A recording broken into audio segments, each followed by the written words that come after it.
ETV news కి స్వాగతం. దేశవ్యాప్తంగా 76వ గణతంత్ర వేడుకలు ఘనంగా జరిగాయి. ఢిల్లీలోని కర్తవ్య పథ్ వద్ద రాష్ట్రపతి ద్రౌపది ముర్ము జాతీయ పతాకం ఎగురవేశారు.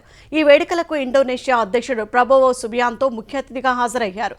స్వదేశీ ఆయుధ వ్యవస్థ 105mm 21 light field guns salute మధ్య రాష్ట్రపతి ముర్ము జాతీయ జెండా ఆవిష్కరించారు. స్వర్ణ భారతం వారసత్వం వికాసం ఇతివృత్తంతో వేడుకలు జరిగాయి. ఈ సందర్భంగా వివిధ రాష్ట్రాలకు చెందిన 300 మంది కళాకారులు సంగీత వాద్యాలతో ప్రదర్శన ఇచ్చారు. 5000 మంది జానపద గిరిజన కళాకారులు 45 రకాల నృత్య రీతులను ప్రదర్శించారు. గణతంత్ర పరేడ్లో తొలిసారి 190 మందితో కూడిన ఇండోనేషియా మిలిటరీ బ్యాండ్ పాల్గొంది. పరేడ్లో భారత్ తన సైనిక సామర్థ్యాన్ని ప్రపంచానికి చాటింది.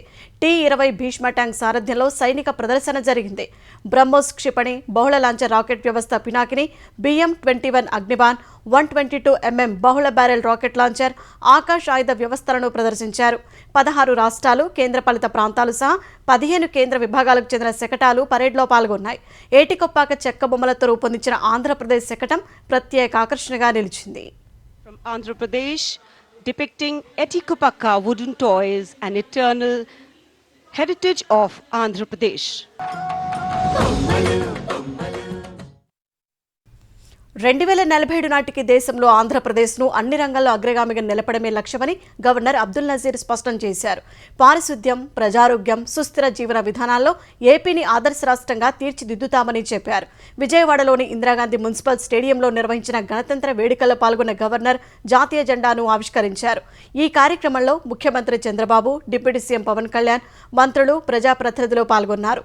జెండా ఆవిష్కరణ తర్వాత రూప్ టాప్ కారులో పరేడ్ను పరిశీలించిన గవర్నర్కు సిఆర్పీఎఫ్, పోలీసులు, వివిధ విభాగాల దళాలు గౌరవ వందనం సమర్పించాయి. తర్వాత ప్రసంగించిన గవర్నర్ గత ప్రభుత్వ హయాంలో ఏపీ తీవ్రమైన ఆర్థిక పరిపాలన లోపంతో అతలాకుతలమైందన్నారు. ప్రధాని మోదీ నేతృత్వంలో ఎన్డీఏ ప్రభుత్వం ఆర్థిక అవరోధాలను అధిగమిస్తోందన్నారు. ప్రత్యేక నిధులతో రాజధాని పనులు పునరుద్ధరించినట్లు చెప్పారు. సుదీర్ఘ తీర ప్రాంతం ఉన్న ఏపీని అంతర్జాతీయ వాణిజ్య గేట్వేగా మార్చనున్నట్లు చెప్పారు.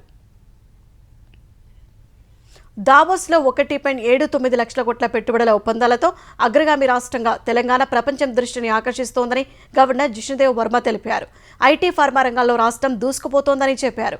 గణతంత్ర దినోత్సవం సందర్భంగా హైదరాబాద్ పరేడ్ గ్రౌండ్స్లో తెలంగాణ గవర్నర్ జిష్ణుదేవ్ వర్మ జాతీయ జెండాను ఆవిష్కరించారు. సీఎం రేవంత్ రెడ్డి, ఉప ముఖ్యమంత్రి భట్టి విక్రమార్క, మంత్రులు ఈ కార్యక్రమంలో పాల్గొన్నారు.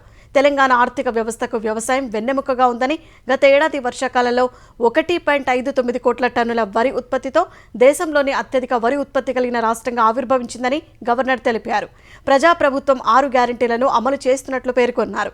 27 రోజుల్లోనే 2 లక్షల రూపాయల పంట రుణమాఫీని అమలు చేసినట్లు చెప్పారు.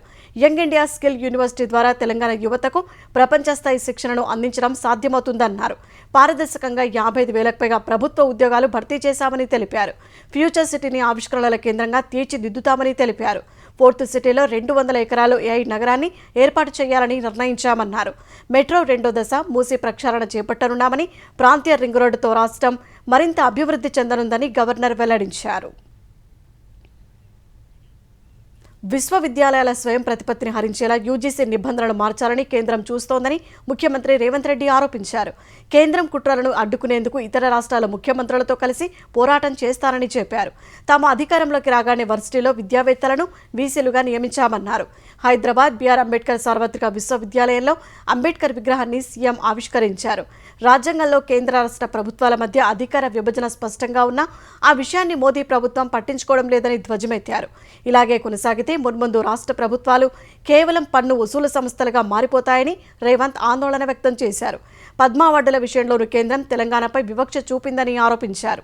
తమ ప్రభుత్వం సిఫారసు చేసిన గద్దర్, చుక్కారామయ్య, అందెశ్రీ, గోరటి వెంకన్న, జయధీర్ తిరుమలరావు పేర్లు కనీసం పరిగణలోకి తీసుకోలేదన్నారు. పేదలంతా ఎక్కడ ఉన్నా రేషన్ కార్డు తీసుకోవాలని సీఎం రేవంత్ రెడ్డి సూచించారు. రేషన్ కార్డులపై త్వరలో సన్నబియ్యం ఇస్తామని స్పష్టం చేశారు. గణతంత్ర దినోత్సవం సందర్భంగా తెలంగాణ వ్యాప్తంగా ఒక్కో మండలంలో ఎంపిక చేసిన గ్రామంలో రైతు భరోసా, ఇందిరమ్మ ఆత్మీయ భరోసా, ఇందిరమ్మ ఇళ్లు, రేషన్ కార్డుల పంపిణీ పథకాలను ప్రారంభించారు. నారాయణపేట జిల్లా చంద్రవంచలో ముఖ్యమంత్రి రేవంత్ రెడ్డి 4 పథకాలను ప్రారంభించగా జిల్లాలో మంత్రులు, ప్రజాప్రతినిధులు పాల్గొన్నారు. చంద్రవంచ గ్రామంలో 734 మందికి రైతు భరోసా, 11.80 కోట్ల విలువైన ఇందిరమ్మ ఇళ్ల చెక్కులను సీఎం లబ్ధిదారులకు అందజేశారు. భూమికి విత్తనానికి ఉన్న అనుబంధం రైతుకు కాంగ్రెస్కు మధ్య ఉందని రేవంత్ రెడ్డి చెప్పారు. రైతులకు తొలిసారి ఉచిత కరెంట్, దేశం మొత్తం ఒకేసారి రుణమాఫీలు చేసిందే కాంగ్రెస్ ప్రభుత్వాలేనని గుర్తు చేశారు. గత ప్రభుత్వం 10 ఏళ్ల పాటు రేషన్ కార్డులు ఇవ్వలేదని ఆయన విమర్శించారు. ఒకప్పుడు సమస్య ఉంటే ఫామ్ హౌస్కు వెళ్లేవారని, ఇప్పుడు ప్రభుత్వమే ప్రజల వద్దకు వస్తోందని చెప్పారు. సాగు ఖర్చులు పెరిగాయని, రైతు భరోసా నిధులు పెంచి ఎకరాకు 12,000 ఇస్తున్నామన్నారు. ప్రతిపక్ష నేతగా అసెంబ్లీకి రాకుండా ఉన్నప్పుడు కేసీఆర్కు ఆ పదవి ఎందుకని ప్రశ్నించారు. తన సోదరులు ప్రజాసేవ చేస్తుంటే ఏం పదవి ఉందని ప్రశ్నిస్తున్నారని, కేసీఆర్ లాగా తాను బంధువులకు పదవులను ఇవ్వలేదని రేవంత్ రెడ్డి వివరించారు. ఆంధ్రప్రదేశ్లో పనితీరు నివేదికలు ఇంకా ఇవ్వని మంత్రులు త్వరగా వాటిని ఇవ్వాలని సీఎం కార్యాలయం నుంచి ఆదేశాలు జారీ అయ్యాయి. గత 7 నెలలుగా మంత్రులు పాల్గొన్న అధికారిక కార్యక్రమాలు, శాఖపరంగా అమల్లోకి తెచ్చిన సంస్కరణలపై సీఎం కార్యాలయం నివేదికలు కోరింది. నిర్ణయాల అమలు, పరిశీలనలో ఉన్న ప్రతిపాదనలు తదితర సమాచారాన్ని 6 నమూనాల ద్వారా ఇవ్వాలని ఆదేశించింది. ఒకే మంత్రి పర్యవేక్షిస్తున్న శాఖలు 1 కంటే ఎక్కువగా ఉంటే విడివిడిగా సమాచారం ఇవ్వాలని సూచించింది. కొందరు మంత్రులు మాత్రమే నివేదికలు ఇవ్వడంపై ఇటీవల మంత్రివర్గ సమావేశంలో ముఖ్యమంత్రి చంద్రబాబు అసంతృప్తి వ్యక్తం చేశారు. ఈ నేపథ్యంలో నివేదికలు ఇవ్వని మంత్రులకు సీఎంఓ మరోసారి ఆదేశాలు జారీ చేసింది. వైసీపీ హయాంలో రఘురామకృష్ణరాజు కస్టోడియల్ విచారణ సమయంలో దాడి చేసిన నిందితుల గుర్తింపు పరేడ్ పూర్తయింది. గుంటూరు జిల్లా కారాగారంలో జిల్లా కోర్టు న్యాయాధికారి సమక్షంలో తనపై దాడి చేసిన వారిని గుర్తించినట్లు రఘురామ తెలిపారు. గుండెలపై కూర్చొని కొట్టిన వ్యక్తిని స్పష్టంగా గుర్తించామన్నారు.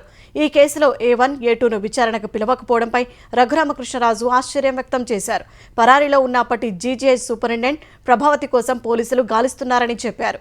ప్రభావతి దాఖలు చేసిన బెయిల్ పిటిషన్లో తాను ఇంప్లీట్ పిటిషన్ దాఖలు చేస్తున్నట్లు రఘురామ చెప్పారు. ఈ కేసులో అప్పటి కలెక్టర్ వివేక్ యాదవ్ను కూడా ప్రశ్నించాలని రఘురామ డిమాండ్ చేశారు.